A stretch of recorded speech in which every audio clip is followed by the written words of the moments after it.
What is up, everyone? Today it's our third episode about some Big Brother Canada stuff. We got a lot to talk about. We're talking about the third episode of Big Brother Canada 4. A lot of great stuff going on there. Got a lot of twists, a lot of backstabbing, a lot of, oh my god, what just happened? 7-4? Doesn't sound good to me. Right. That's right, guys. Welcome to Reality Room Podcast, Episode 3 with Paul and Chris. Today we have a lot of Big Brother news for you today. Mostly about Episode 3, but also a little live feed stuff that we kept up for you guys. So, spoiler alert if you guys haven't watched the live feeds yet. Yeah, so we're going to go over the episode today. We're also going to go over some of the live feed stuff. And we're also going to go over some spoilers that have been announced on websites like Hamster Watch and BB Jokers. Maybe more of Hamster Watch. Yeah, that's right. So first we're going to start off with Episode 3, and maybe we'll add in some little tidbits from the live feeds that we saw in the meantime that the show covered already, and then after we'll talk about some of the live feeds we've seen lately. Okay, so Chris, all right. Okay, so I missed a little bit of the episode in the beginning because I was at work, but I do realize that it came down to Jared and Joel for who was going to win Head of Household, correct? Yes. How did that turn out before? Okay, well, what's the blonde's name again? Jared and who? Jared and Kelsey. Right, Jared and Kelsey. Kelsey was winning the competition from the beginning. She got like 3 answers correct, and she knocked out everyone on the other side. So she knocked out Sherry, she knocked out Maddie. She was knocking out everyone. It was ridiculous. Oh my god. Yeah, basically. And so she knocked everyone out on the other side. So it was, and she eventually got one wrong because she was answering almost all the questions.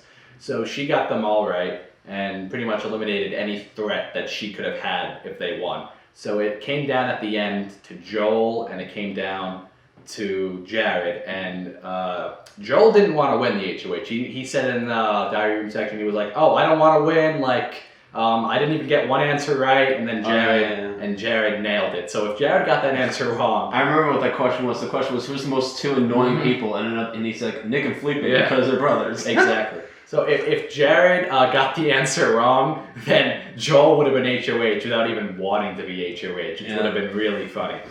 But that's not how it went down, and Joel is the HOH. So obviously Levita, Sherry, Maddie... I remember after that they were all pissed off. They got nervous. We're definitely going... Maddie, Sherry, and Levita were like, we're definitely going to go on the block. This was going on in the 19199 room, I believe.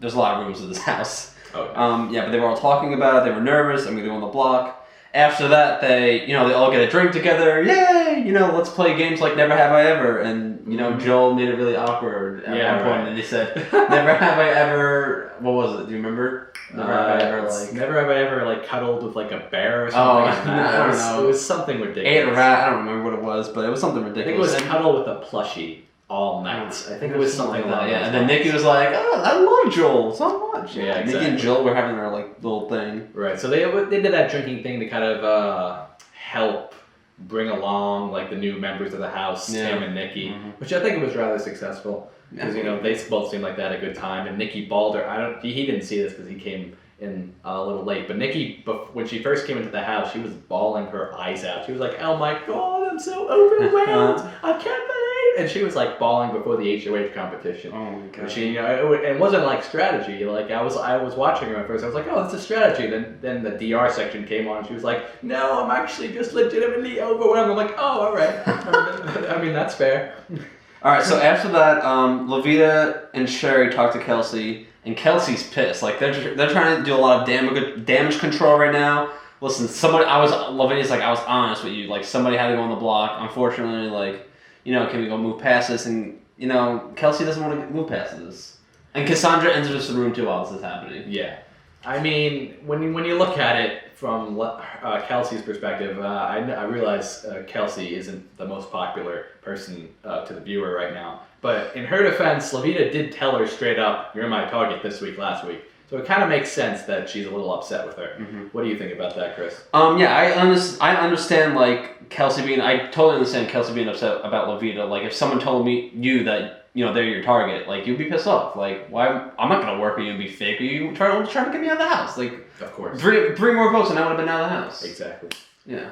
Or 2 more. Yeah, 2 more. 2 more. Yeah. But I understand why Kelsey's pissed off. So I totally understand that.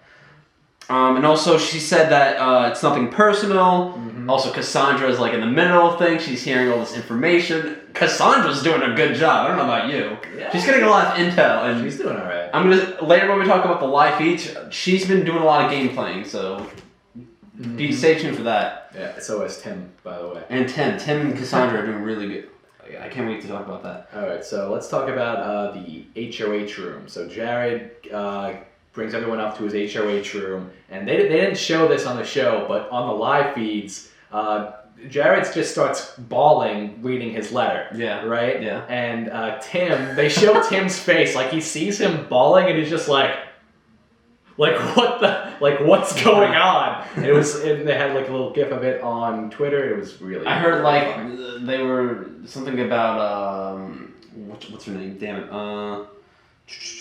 Blah blah blah blah blah. Maddie was like crying or something like that, and they made it like Maddie thought she would like make it about her. I don't know, but it's just how it is. Like everyone's like upset, and Jared was upset. He hasn't seen his family in a while. It's probably been more than like 14 days because they have to go through all that production process too. So yeah, but I think maybe 2 weeks might be a little quick to cry. I mean, they are, but they have been sequestered for a long time too. That's fair, but it can't be more than like a month. I mean, I've been separated from family from like a month before, and it's like, well, and they're on cry when they call me. Yeah, but like they have like a letter. You want an HOH. They're proud of him. Like, yeah, I mean, that's fair from that perspective. And like he's playing for $500,000, well, $100,000, but it's still like just getting that letter after having to deal with all this like drama. Like I kind of get it. If I saw him crying like 2 weeks later, I would have been perfectly like, okay, that's normal. But I don't know, week 2 it was a little bizarre to me. But I guess maybe I'm just not as emotional as Jared is, the cowboy at heart. Yeah, who yearns for his family. All right, so let's talk about the Have Not competition. The Have Not competition was called Wheel of Meals. Yeah, Wheel of Meals. It was a really, really funny. It was divided by 3 teams, and they had to pretty much target foods, and whoever got the fewest amount of targets were going to be the have-nots. It was red team, white team, and gold team. Yeah. So what happens is Maddie on the red team is hung in like what is it called? Like the circular board or whatever. Yeah. With the spin wheel. Yeah. So Maddie's tied with on the back of the spin wheel. Lavita's tied in the back of her spin wheel. And Mitch is tied back in his spin wheel. And they have to spin it, and they spin as many times as they spin it around the first time is how many targets they can get to hit the items that are like stamp foods. Right. Or whatever. They had all the food items like on there, and Yeah. you pretty much you throw like a balloon at them, I believe. Right? Yeah, you have to throw a balloon at them, and whoever gets the most, whoever gets the least amounts are the have-nots. Exactly, and the foods that you hit are the ones that you can eat for the week. So they had like milk there, they had like tongue, which was a little bizarre. Yeah, it was weird. They had beer, pizza. Beer and pizza. Pasta, that's what I never was like, I gotta get that pizza. I gotta get that pizza. I remember that. That's But it was really funny too, because on the red team, since Maddie was on the target board, we had also who was on the team was Kelsey, and Kelsey was like throwing the balloons at Maddie, throwing the balloons at Maddie, and everyone else was doing it too. It was really, really, really funny. You had Joel. Tim was on the red team too, Yeah. with Nikki, Mm-hmm. and they were doing a good job. So should I, say the ending to it? Yeah, I mean, if you want to break down who was on the. Do you have the team breakdown? Yeah, I know the teams. So on the red team, we had Maddie, Kelsey. Was Cassandra on the team? No, Cassandra. It was Maddie, Kelsey, Tim, Nikki, and then I think there was somebody else on it too. I don't exactly remember. On the red team. I don't remember. On the gold team, I know on the gold team they had Raul, Nick Felipe, Mitch. They had Dallas. Yeah. And oh my god, I keep missing the 5th one. But they had like I think it was Ramsey. Yeah, it was Ramsey, right? The gold team was pretty much set, and so they were going to win this whole thing. And the white team was Levita, Joel, Sherry. Yeah. And who else? Well, I guess it doesn't really matter. I think it was Cassandra too. Right. Cassandra was on it too, right? Right. Yeah. And basically the results were, Chris? So what happens is gold team destroys them completely, and then it comes down to red team. Tim has to throw one more in, and if he gets it, he wins it for his whole team. Tim throws a balloon, gets into one of the food items, and they are not the have-nots for the week. Yeah. And unfortunately, the white team, Lavita, Sherry, Cassandra, oh my god, Joel. Cassandra, Joel, all the have-nots. Right. And what's very interesting about this is that this is actually the two people that they really want to be have-nots. The person being Jared is the two people he wants to be have-nots are Sherry and Lavita, and that's exactly what happens. Yeah. So it's an interesting development because he really wanted them to be down. He didn't want them to be strong for the veto competition that's coming up, and it's coming. Well, it already happened in real time, but it's going to be shown on Wednesday. Yes. But so they won't be as strong for that. So he really lucked out with that. Him and Kelsey, I have to say. Okay, so after that happens, they show the have-not room. It ends up being like a small chapelish kind of.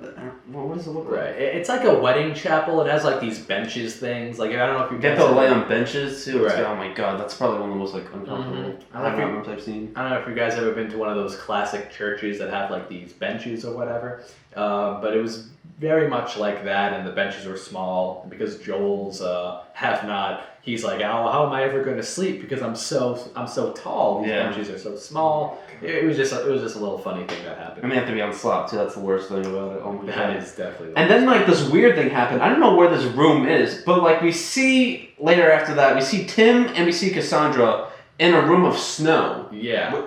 Where is that in the house? I believe that's the hot tub room. It looked like the hot tub. But why room. is there snow in there? Is there always snow in that room? No, okay. Here it either actually snowed and the room's outside. I don't know what the actual story is, but I believe that's the hot tub room, and I remember seeing it from BB Can 3. I'm not sure if it's outside or inside, but if it is outside, perhaps it snowed in Canada that day, or wherever they were.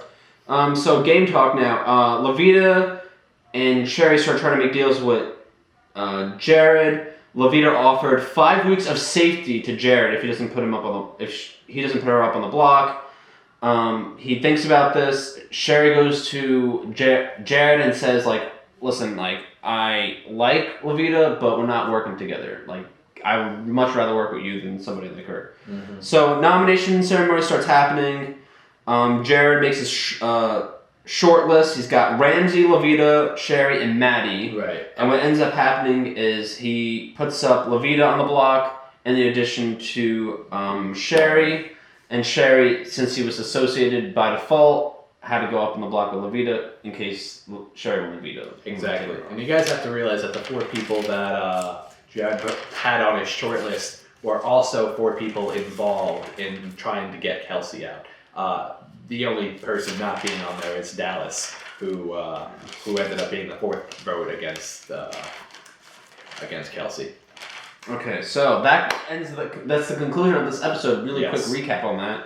Mm-hmm. So let's just dive into the live feed updates. Yes. So live feed updates. Chris, what have you found? There's 2 parts of the live feeds that I like about. We get the personal side and we get the strategic side. Yeah. So let's start about the personal side. You get to know this house gets a little bit more. That's fair. So Tim, being so popular, being on Big Brother Australia, we see on the live feeds that he's very concerned about these house guests who are in this house and what their life's going to be outside. I really like this, but he tells them that like Big Brother is not for life. It's just a game. It's a strategy game. It's not going to be like. Mm-hmm. It's not. It's gonna be. It's an adventure of your life, but it's not gonna be what's gonna, I guess, hold you together or whatever. Right. He talks about how he got the call during like a drug test, and we find out some more backstory and about like Nick, and Nick apparently worked for minimum wage.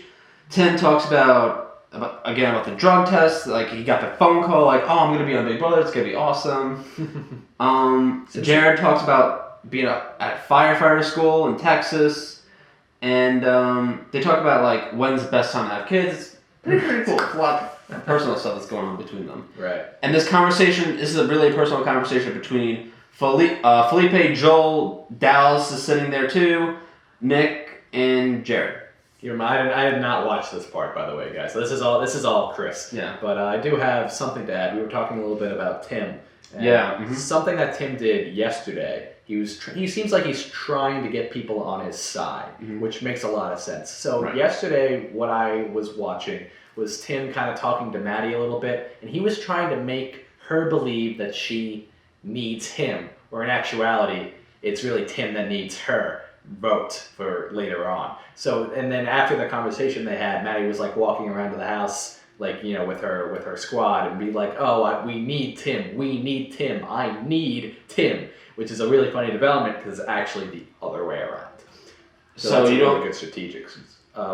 Tim's really good at speaking and convincing people. And we also see in the episode that he's trying to like downplay the game. Yes. Like, what the hell is a back door? Yeah, right. Like, you know what I mean? Like, it's Kelsey didn't know either. yeah, it was really, really funny. Like what's a back door? What's a back door? Who knows? Right, he was downplaying his intelligence, which is smart for Big Brother. You know, you have to do that to make sure you're not a big threat, and he probably was viewed as a big threat. Wouldn't you say so, Chris? I completely agree. So if he plays the way he is right now, he should be fine. Yeah, I completely agree with that. But we'll see what happens next week. Perhaps there'll be targets, perhaps they won't be. So go on, Paul. All right, so as we all know, Maddie is in a kind of like a 4-person alliance, maybe 5-person alliance. We don't really count Dallas at this point because she kind of discounted him the other day. But Maddie is kind of like in an alliance with Lavita, Sherry, and Ramsey, and kind of Dallas, but not really, because I believe the other day she was like, oh no, we have to get Dallas out, and now Dallas is now the most unpopular person in the house who's kind of working both sides of the house, right, Chris? Yeah, I mean, this is just ridiculous. I don't know what the exactly. hell is going on in this game anymore. But more about the gameplay. Cassandra goes up to Lavita and tells... Cassandra goes up to Lavita and says that they're going to try to flip the vote and get Christine to use the veto to save one of them, and they're going to try to backdoor Dallas because Dallas is playing the middleman right now. Pretty much what Spencer Clausen was doing in his season, trying to play like both sides. Like, oh, I voted for Dave to stay, but he actually voted for Alyssa to go. So he's trying to pull that right now. Cassandra can see right through that, and Cassandra's trying to do whatever she can to either get Sherry to go home or get Christine to use that veto so Dallas could be on the backdoor plan. Right. So as of right now, Dallas seems to be the most unpopular person in the house and outside the house, because as we look at Jokers right now, as of today, which is the March 6th, Dallas is the least popular person in the house, and the most popular two obviously being Nikki and Tim. Which, speaking of Nikki, we just had some interesting news come up in the past few hours with Nikki, people apparently talking behind Nikki's back, and Nikki kind of throwing a fit about it. Like she's talking to Tim, and she's like, I'm sick of all these people, and they're both sick of them, really. So it's really an interesting development. What do you think about that? I think Nikki should just kind of calm down. Yeah. You're safe for the week. Yes. People are going to talk behind your back. That's the game. Right. Period. You're safe. Why even go through the trouble? You're not going on the block. No matter what happens, you're safe for the week. Exactly. The game of Big Brother, people are going to talk behind your back all the time. But I want to know what you guys think. Do you guys think talking behind people's back is a legitimate thing to do in Big Brother? Or do you think that makes you look down? Does that make you as a viewer look down on the people that's talking down about that person? What do you guys think? Yeah. In the comments below, what's your opinion? We want to know. This is, a social game, and we want to know what your opinions on this. This is really, really, really cool. Yeah. We like to hear feedback from you guys. It's great. We got a couple of comments on our first video. Yeah. On the block, Maddie, a couple of other people. One of Paul's closest friends, commented on it too. We had some debates. It's really cool. We like to hear your feedback. Yeah, exactly. And if you guys have anything else to say, please do down in the comment section. And the last thing we want to talk about is some spoilers. So get ready, guys. We already spoiled something. We spoiled some stuff, but here we go. What happens is, the big thing we have is that Christine won the Power of Veto competition. Which I believe he said that before. I wasn't sure, but Christine did win the Power of Veto competition. Yeah, she did. We don't know exactly if she's going to use it or not, but if she uses it, Dallas will probably be the backdoor plan. I would say so. Probably, yeah, unless it's Maddie. I mean, who knows, but... Yeah, he seems like he's kind of playing both sides of the house, and, even like... obviously the other side of the house doesn't like him for their vote, and even like his own team or his own... Yeah, or whatever. Everything is like not all over the place this season. Right. It's like kind of like season 17. people think they're in this big alliance and it's actually not happening at all, and everyone's kind of like, you know, in these small groups, and there's really no big alliance going on, which I kind of like. Right. Well, what's this alliance that you were telling me about before between Raul and? Oh, there's apparently I believe it was Hamster Watch I saw. There's a 3-person alliance between Raul, Kelsey, and Jared. Right. So it's basically Raul teaming up with the Showmans, which is a little bizarre. I don't know. I don't get that. That was a great face. Okay, but also spoilers, everyone. Maddie has a boyfriend. So Maddie has a boyfriend, so it's not happening. All this flirting that she's doing, you know, it's all for her game apparently.